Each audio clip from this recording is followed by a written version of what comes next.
How to have fun, anytime, anywhere. Step 1. Go to ChumbaCasino.com. ChumbaCasino.com. Got it. Step 2. Collect your welcome bonus. Come to Papa welcome bonus. Step 3. Play hundreds of casino-style games for free. That's a lot of games. All for free? Step 4. Unleash your excitement. Woohoo! Chumba Casino has been delivering thrills for over a decade. So claim your free welcome bonus now and live the Chumba life. Visit ChumbaCasino.com.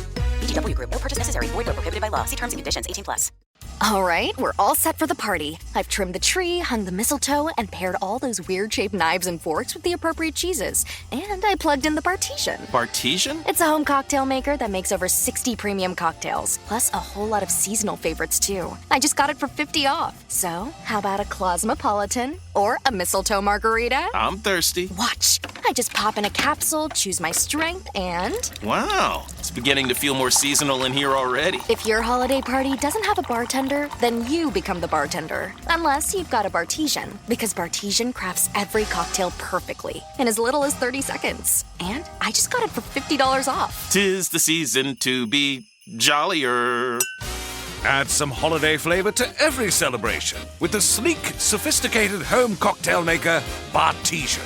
Get $50 off any cocktail maker at bartesian.com/cocktail. That's BARTESIAN.com/cocktail.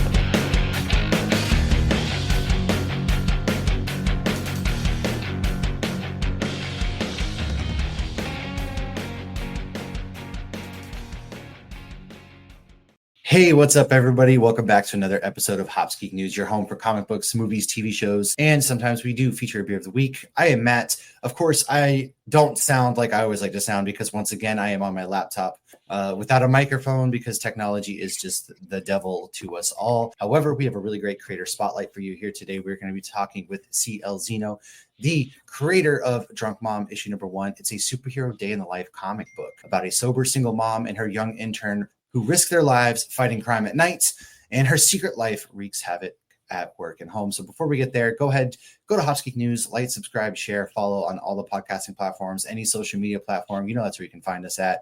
And it hasn't changed in the last almost 5 years that we've been doing this. So I appreciate everybody doing this. And Lauren, hi, welcome. How are you doing over there? I'm good. How are you doing? My mic is working, right? I sound good. I'm ready to go. You sound great. You're great. I have the, I'm just, sometimes I'm the problem. It's me, but that's okay.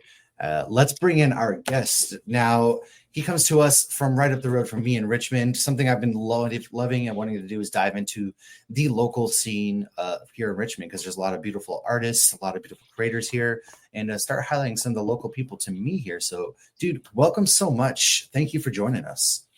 Thanks, Matt. Thanks, Lauren. Happy to be here.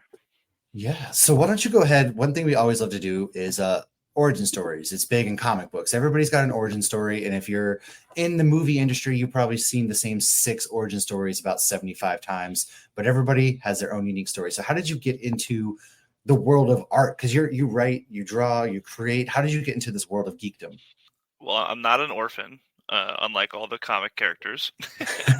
So there's that. I think it was a product of me being like eternally grounded as a kid, and I can relate. I can relate to that. So I definitely read a lot of books and a lot of comic books. So like my dad was a single dad for a long time growing up, so he got me those like Marvel Essentials, like 20 issues of like the 60s and 70s stuff, like printed on newsprint that's like super cheap for $20 or whatever. And so like I would read through those like cover to cover over and over while I was grounded in my room. So that was really my first exposure to comics. And the one that really spoke out to me quite a bit was the Silver Surfer. Ooh.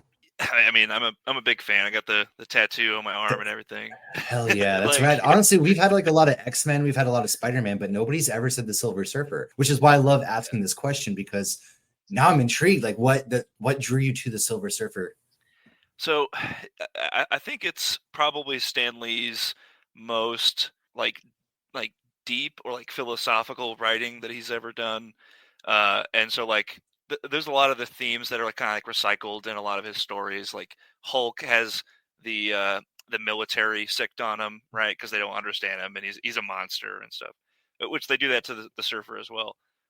But the Surfer's like big flaw, I guess, his like exploitable weakness is like his morality, and he's just so like affected by the horrors of humanity that like he'll just like leave and like, oh my god, this is too much, I'm overwhelmed. Peace.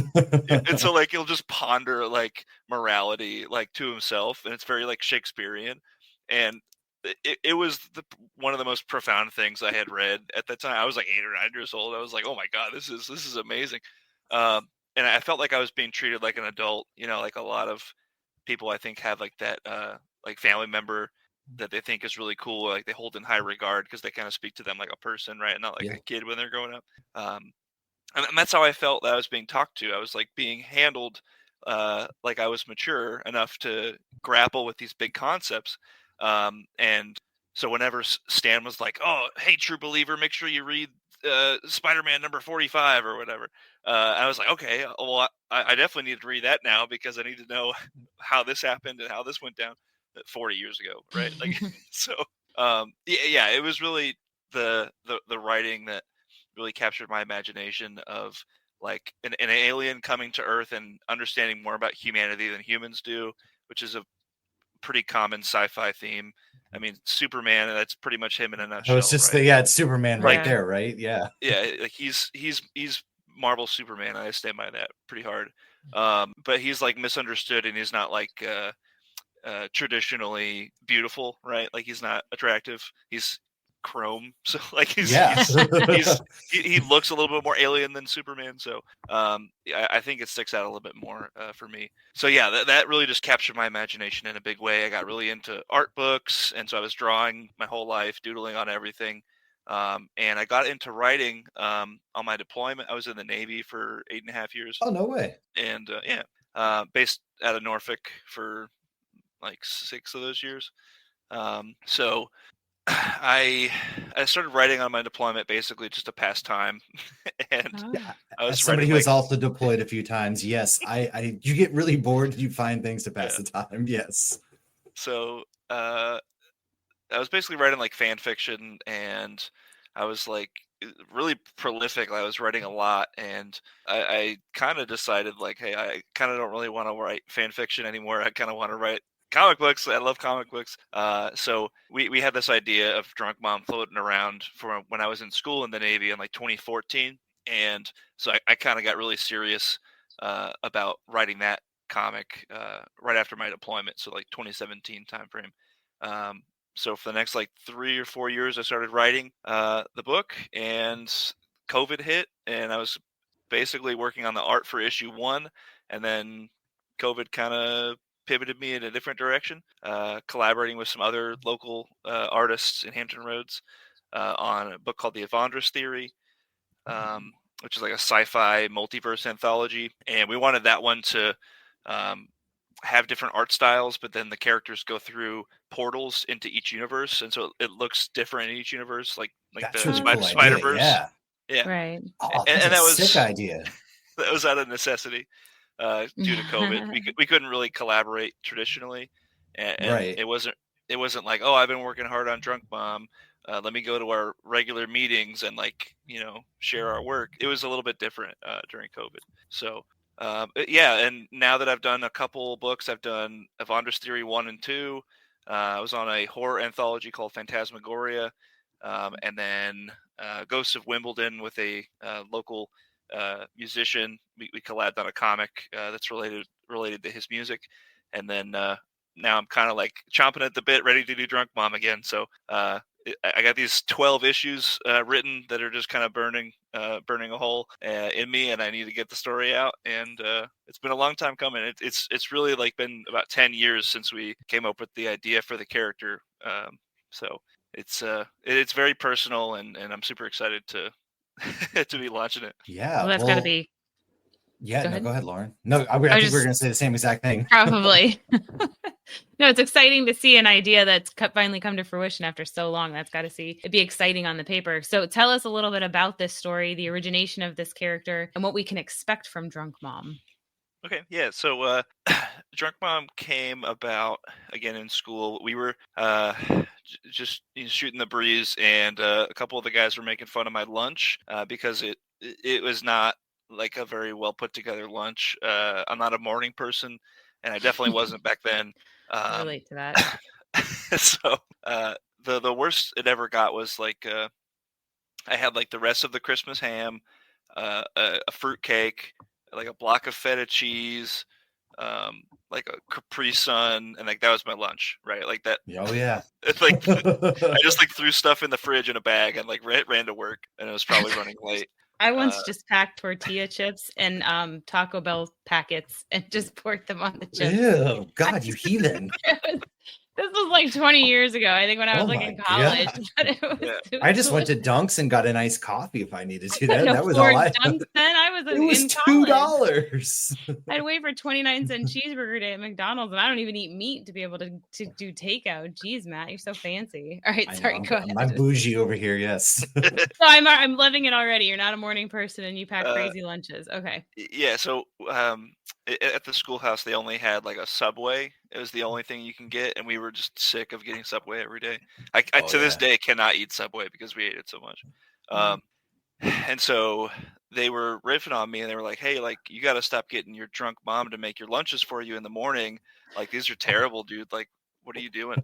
And so we were again stuck at work for like 12 hours a day. So we just kept like beating this idea to death, and just like, okay, well, what if CL's drunk mom isn't actually drunk, and what if she's not actually drinking? She's fighting crime and stuff.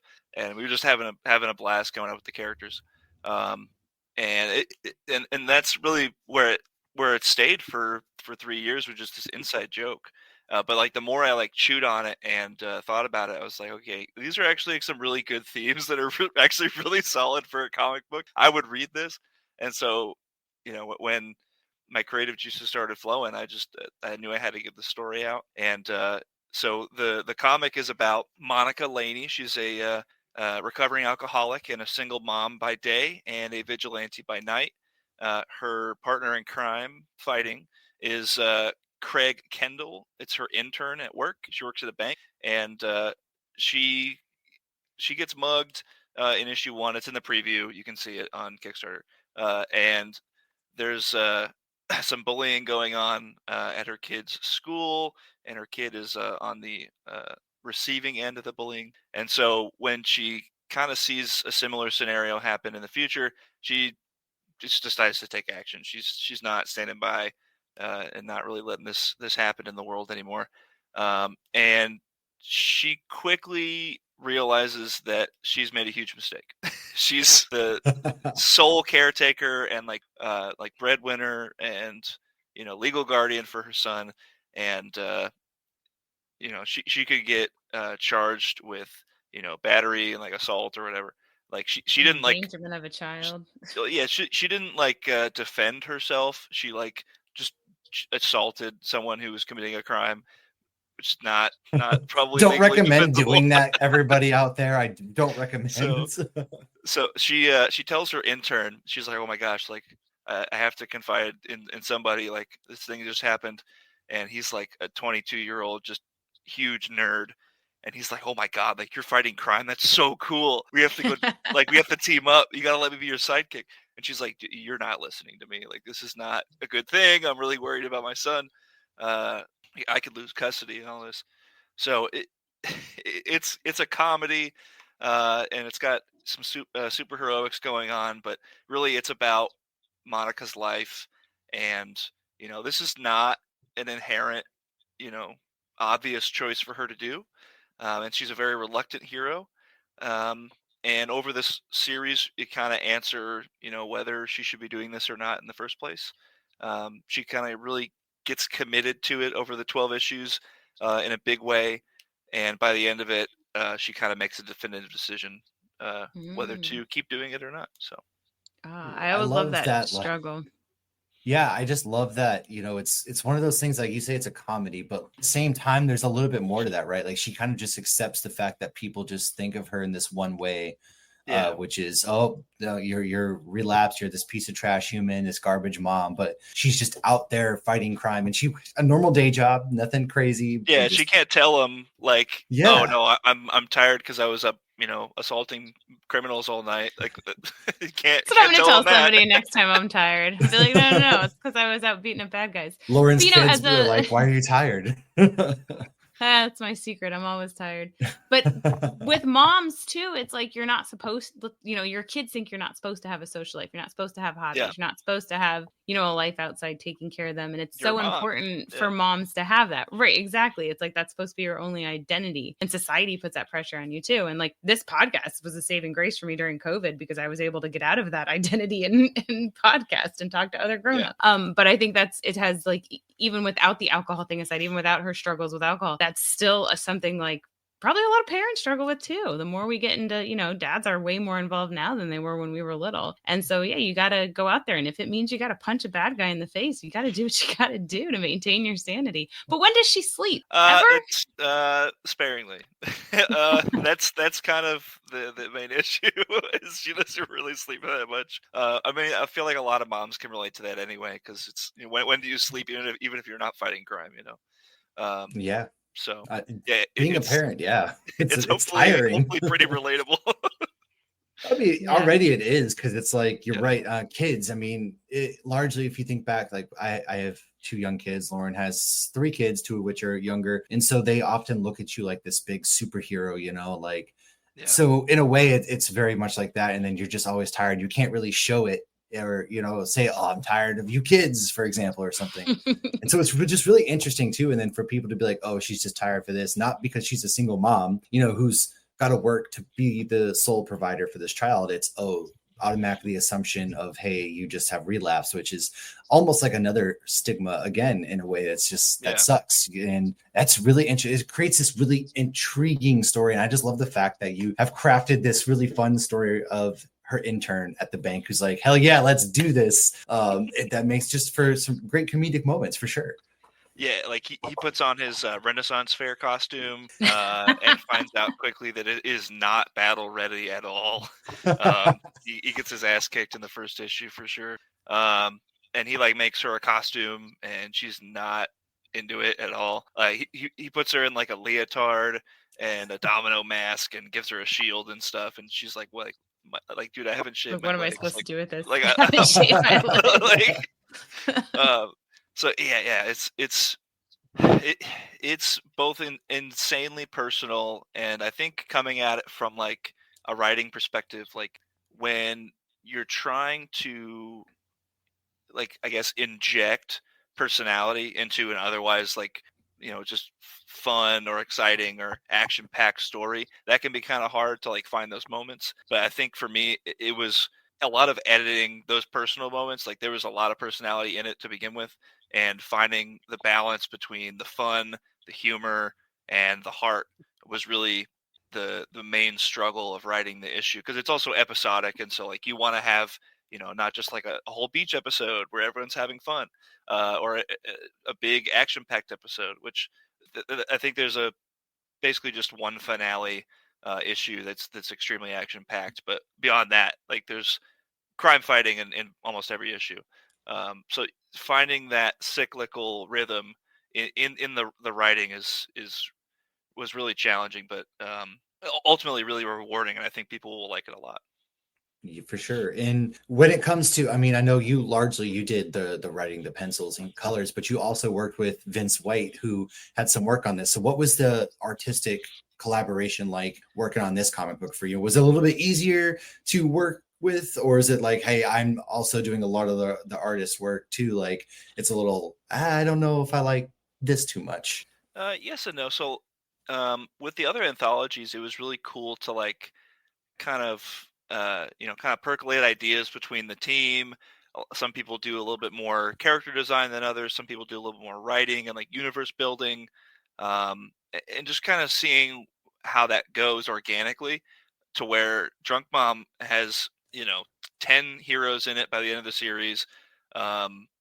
and I've written all 12 issues, and so like even just hiring people to do like the variant covers, I'm like, hey, this detail is very specific to me. I need you to tweak it, And so it's been interesting to like let people come into my universe and play with my toys, and see what their kind of creative take is on it. But like, yeah, the Vince White variant cover with her jumping over the moon was the first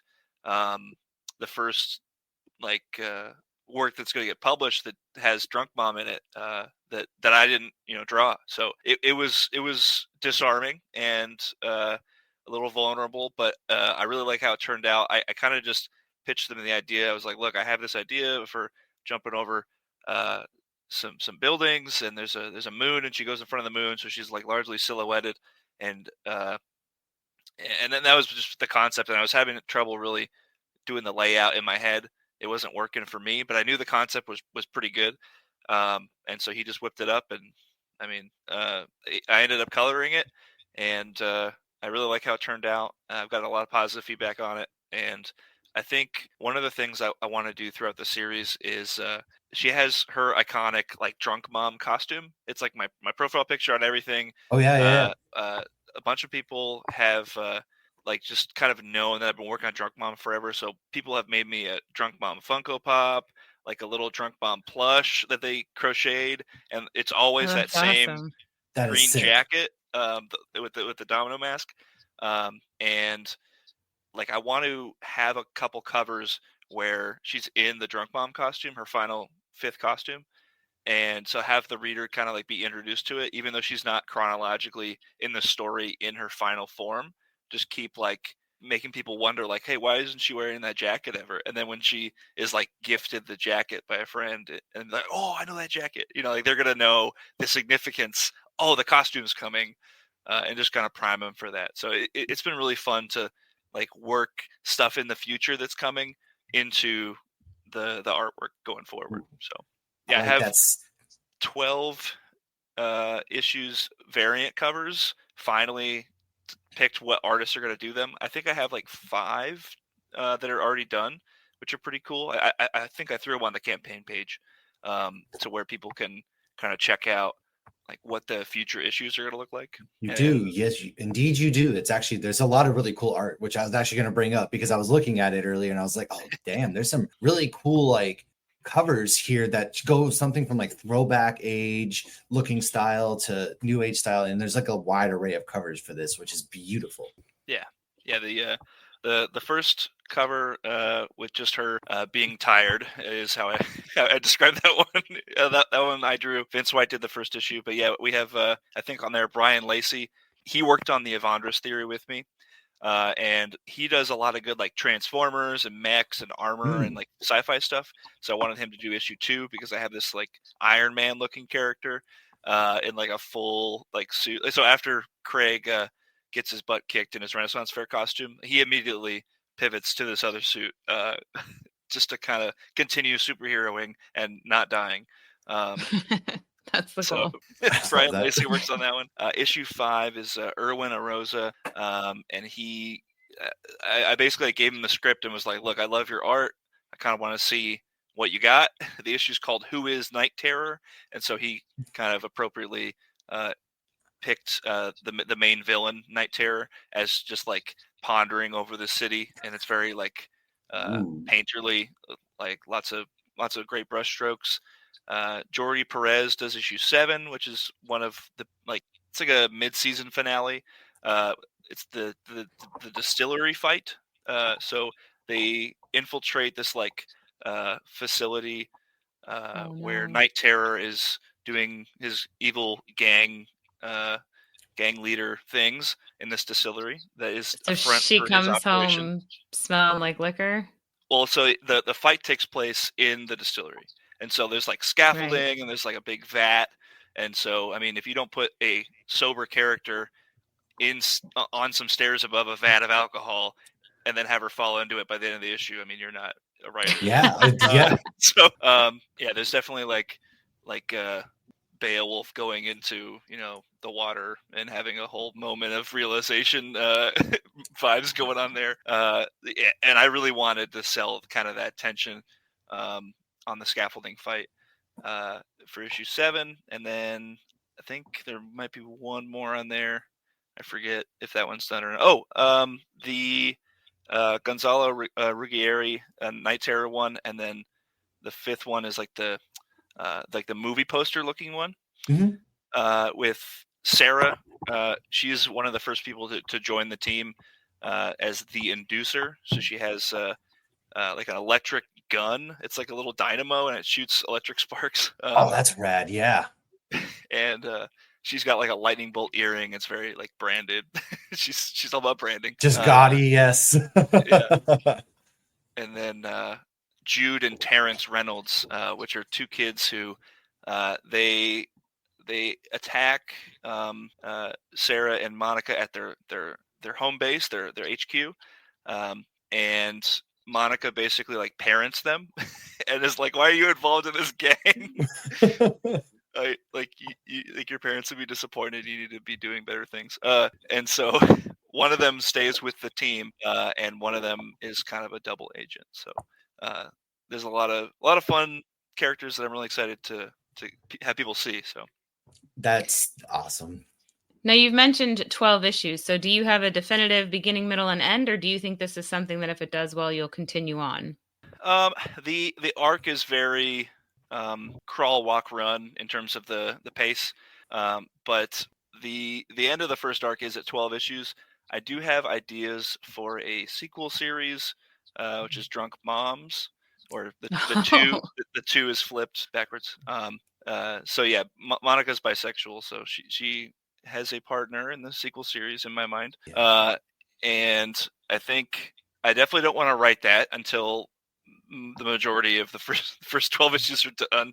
Sure. The art is very time intensive, so writing that I think would be a little bit of a distraction. I want to kind of get the issues out. But I definitely I've been chewing on that for a little bit. There might even be like a spin-off series that I do about certain characters. So I'm definitely open to keep playing with these, and it's creator owned. So I mean, I'm right. That makes just you do your freedom. thing. Yeah. That's really the best part, is I can just kind of do whatever feels right. So that's awesome. And that's when you create the best stories, when you can take it where the story takes you, kind of. Yeah. So when will you think you'll have all 12 issues out? Like, because I know for some people, they want to take it month to month and slow, and some people just want to binge everything. So I think if it grows in backer count, like the audience grows, I think I could entertain like hiring an artist to kind of help me either do like the inks or even just like the color art or something. I definitely will be hiring a letterer, because I'm not the best letterer in the world. It takes me a long time. And my friend Micah Myers, he's worked on Phantasmagoria and Avandrus Theory. He's super quick. He's super professional. He's worked with like DC and Webtoon and Dark Horse and all that stuff. So, yeah, he's phenomenal. So I'll definitely be working with him for the rest of the issues of Drunk Mom. But I think that'll just kind of be one of those things that I take it as it comes. If it gets to the point where I can hire an artist, great. If not, I'm definitely committed to getting the story out as fast as I can. Like binging for me probably won't be monthly. So it's just I work a full-time job and have 12-hour shifts and stuff. So the art just takes as much as it takes. But I definitely am hoping to do at least 2 issues a year. If not like 3 would really be ideal. So people definitely need to follow you so they can be up to date on when you'll be releasing the next issue. Yes, the best way to stay up to date, if you go on my website, clzeno.com, there's the newsletter. You can sign up for the newsletter. That'll probably be the best way to get all the updates for everything Drunk Mom. Yeah, I love it. And of course, on your website, there is a picture of you at a con. So do you have any upcoming conventions coming up soon? I know the big one for us comes in March, Richmond GalaxyCon. Are you going to be at that one as well? Or where can we expect to see you? Yeah, let me pull up my schedule. All right. So at let's see, this weekend, this upcoming weekend, down in Chesapeake at the Pretlow Library, my good friend Corey Bland is putting on a show. It's like a comic and artist show at the Pretlow Library in Chesapeake. That's on December 7th. Going forward, let's see. Yes Fest is January 13th. That's at ODU in Norfolk. Oh, I haven't heard of that. I need to write these down too. That one's awesome. Look Yes at my Fest notes. is like they have like live music and artists and Oh, vendors and that's stuff. fun. So it's Oh, like that's really cool. it's like a festival, and so like multiple buildings in ODU are set up. So like there's a concert over here, then like 30 minutes later there'll be a concert over here, and so people just kind of hop around. It's pretty fun. Let's see, Katsucon. I don't know if I'll be going to that. Norfolk Original Indie Comic Expo. I applied to that. We'll see. That's February 24th. Hampton Comic Con, February 22nd. Powhatan Comic Con was like Hampton February. has a comic. Yeah, Hampton Comic Con is at the Coliseum. Powhatan Comic Con was on February 24th. Convivial in Williamsburg should be February 28th, around there. And then Comics Arts Richmond, March 9th. Indie Comic Day. There's Awesome Con. I might try to go to that. Griffin Con, April 20th. There's just so many shows. It's a lot of little cons. Yeah, I try to do the small shows are so great because like even at Tidewater, like some of the writers get like engulfed by like the print giants, like you'll see somebody with like a book and they have like a black tablecloth and they have a book and they're like, "Hi, I'm the writer. I have a book." And then someone's like, "Okay, cool. I don't want to talk to you. I'm going to go to this giant wall of prints that somebody like used AI or whatever to generate or something." Oh God. Yeah. It's like super distracting, but like like, and there's a space for that, and I think that most cons are doing a good job, I think, of like stratifying like, hey, these are really just print vendors. They should be in the vendor space. Artist Alley is a little bit different. And so like there's a little bit of equity. NecoCon did like an author alley because they kind of know even some of the artists can overshadow the authors. So like I kind of have like been struggling to find my my groove at the table with like a artist and writer thing. So I have some prints, but like they don't really sell that well. The comics sell really well, but like they're just to get people over to the table. So like, yeah, like I think the smaller shows are great because like you have time to like introduce somebody who's like, wow, like you're a local artist, like you made this comic book, that's awesome. Like tell me more about that. And like they have more space for like conversations that are like really genuine and heartfelt and really fun. So like I really try to go to like all the shows in the area that are local. Yeah, that is awesome. I can't wait. I'm gonna have to get to those as well. And so if I'll see you there, hopefully then at one of these amazing cons that we have going on, and maybe I can bully Lauren into coming to one eventually. She's down in Orlando, but yeah, like apparently there's to come up there for a million Comic Cons happening up here, and I only ever really thought of Tidewater and GalaxyCon Richmond. So that's really cool. I can't wait to do that, and I really can't wait to for people to get their hands on this. So where Kickstarter, how much longer do you have? And then I saw you did hit your goal recently, which is exciting, but there's a lot of stretch goals out there. So where is the best place for people to find you and all of your artwork and also back this Kickstarter? I'm most active on, I'd say, Instagram and Blue Sky. So it's just at CL Zeno on both of those platforms. I'm also active on Threads, Twitter, Facebook. I have a TikTok. I'm not very good at using it. None of us are. I have a Spotify playlist if you guys are into music. Monica, the drunk mom character, is extremely into music. She's like a child of the 90s, so she's very into like Riot Girl and ska and punk and metal. I love when like people go ahead and like you put a playlist to like the comic you're doing, because I love that. Yeah. And I think it adds something to it. So that's amazing. Yes, I love that so much. I would love to check that out. There's a hyperlink on the campaign page in like the Monica character bio. It says like, hey, check out her playlist here. She like speaks in song lyrics like I do. So I throw a lot of those in the book. And so any ones that are in there make it on the playlist. So nice. And then let's see. So yeah, the Instagram and Blue Sky both have links to the Kickstarter. You can search Drunk Bomb on the Kickstarter page, and all that is also on my website. So Awesome. Well, dude, seriously, thank you so much for spending the time and sharing that with us. I'm gonna check this out. Can't wait to we'll have to link up here soon, get together, just nerd out. Would absolutely love that. And if you happen to be in the Hampton Roads area, folks, you can get there. Trust me. There's a lot of really cool creators doing cool things. But this is I'm sure a lot of people can relate to just trying to be that everyday superhero. Without having the money of Batman or the superpowers of Superman or Silver Surfer. So again, thank you so much, man, for hanging out with us. And Lauren, do you have any final thoughts? I'm on your Spotify playlist. I love that I instantly saw No Doubt, Just a Girl. I mean, I had some of these CDs in high school. I just finished that page today, actually, where she, it's in the first issue. So somebody says like, oh, like, what are you going to do? You're just a girl. And she's like, I'm not just a girl. I'm a mom. Right. And like kicks his ass. But yes, in her head, she's like, "Oh yeah, but I do like that No Doubt song though."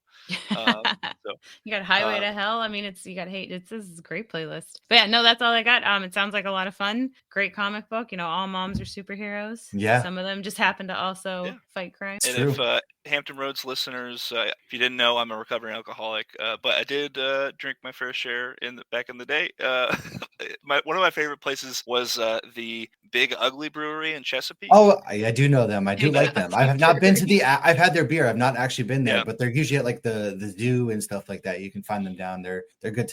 Like them. Yeah, they had like Ghost Rider Porter, I think, is one of them. They have like they had a really good IPAs there. There's a ton of good breweries in Hampton Roads, from like Smart Mouth, Coastal Fermentory, Momac. Oh, that's a really good one. Yeah, just everything. Like there's so many. They're all over. So, yeah. If you're looking for beer recommendations, I definitely drank my fair share back in the days. That's awesome. Well, thank you again so much for hanging out with us. We will see everybody here next time. But in the meantime, go get on this Kickstarter. You know, we are all about it, so you should be too. Till next time, everybody. Cheers.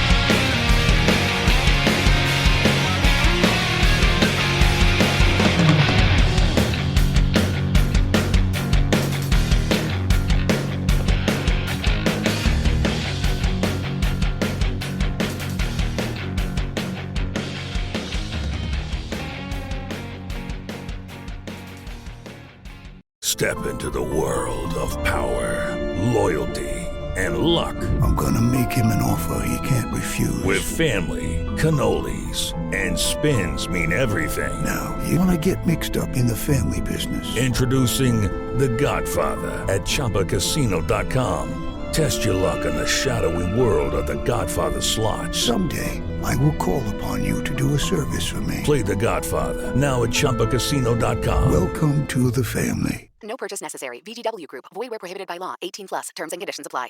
All right, we're all set for the party. I've trimmed the tree, hung the mistletoe, and paired all those weird-shaped knives and forks with the appropriate cheeses.